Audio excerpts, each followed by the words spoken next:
that actually just having like those basic foundations helps you build for success. I think that would be one of the main big changes.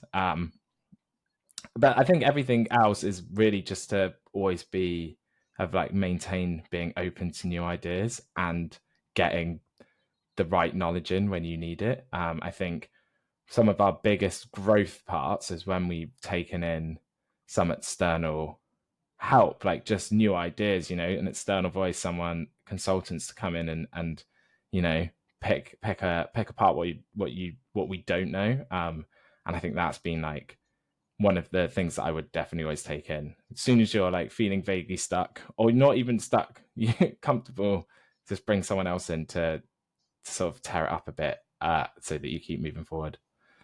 Could you maybe give us an example of when that happened, when you brought in an external voice and they challenged a perspective and something changed?